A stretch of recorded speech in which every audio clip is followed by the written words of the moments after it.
Yeah, I got this acceleration when I'm driving, especially when I'm mildly tapped in, slow the car down with my brakes, it'll all sort of rear up. And want to kind of pull with acceleration and everything. So the problem that you're having is that the idle is too high. Is that correct? Do I understand you correctly? Yeah, sudden idle. Okay, all right. And have you replaced anything for this high idle? No, I hadn't replaced anything. Okay, and your question to me is what could be causing this? Is that correct? Correct. I'd like to correct it, yes. Okay. The most likely cause that we see causing a high idle condition on this vehicle is either A, it's an air or a vacuum leak, or B, a faulty idle air control valve. Now, yep, or they call it an IAC valve. It's on the throttle body. Now, sometimes the PCV valve can go bad. It can basically cause an internal or external air or a vacuum leak, which could cause this high idle, right? So that goes back to the first thing that I mentioned, a vacuum leak. Or in some cases, you could have a bad throttle position sensor that would go bad, causing a higher than normal idle. Now, which one would you attack, or do I need to get an instrument to measure, to find out which one is faulty? How do I go about doing this? Well, are you going to have a shop do this, or are you going to do this yourself? I was looking to do this myself. Okay. Well, what should be done, what I would recommend that you do is have either you or someone smoke test the intake system using a smoke machine. With the engine turned off, they hook up a smoke machine, they pump the intake full of smoke, and they look for leaks. And this makes it super easy to find a vacuum leak or an air leak. And anything that's leaking vacuum needs to get replaced first before going any further.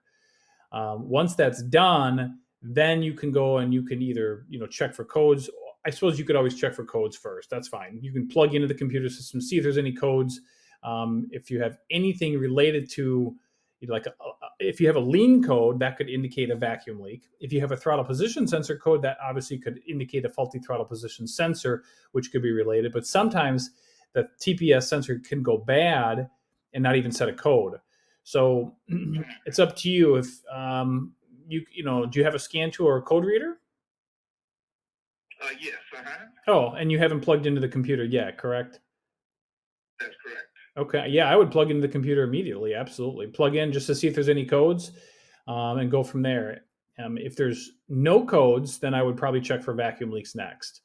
If there, depending on what you find, even if there is codes or no codes, if your code reader can read live data, you can always pull up the throttle position sensor voltage or percentage just to look to see if it's, anything looks out of what it should be. I think throttle position sensor, I believe, if memory serves me correct, I think it's at should be around half a volt to a volt with the throttle plate closed. So you don't want to see 2.5 volts. That would indicate that the TPS, as long as the throttle plate's not stuck open, that would indicate a faulty throttle position sensor. All right. Okay, but the main thing is put that on that code reader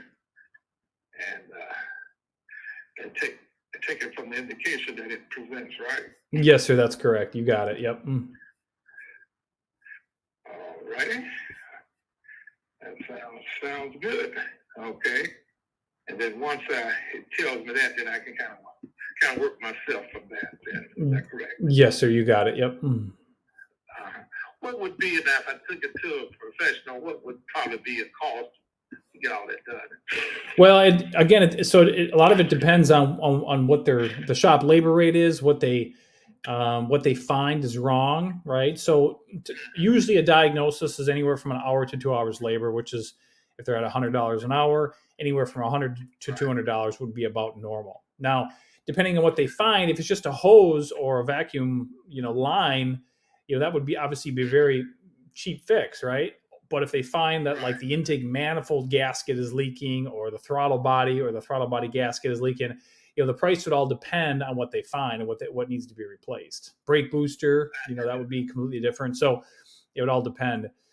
Usually vacuum leaks are relatively simple, and you can get them in and out within a day. So I don't think it's going to be anything major. So that's good news. Okay, all right. That'll work. Well, it looks like you got me off to a real good start there. Yes, sir, absolutely. Any other questions while we're on the phone, my friend? No, sir. It looks like you're taking care of me now. All right, sounds good. Well, good luck with everything, and do me a favor, let the guys at the website know you're happy with my help, okay? Sure will. All right. Thank you now. All right, you're welcome. Okay. Bye-bye.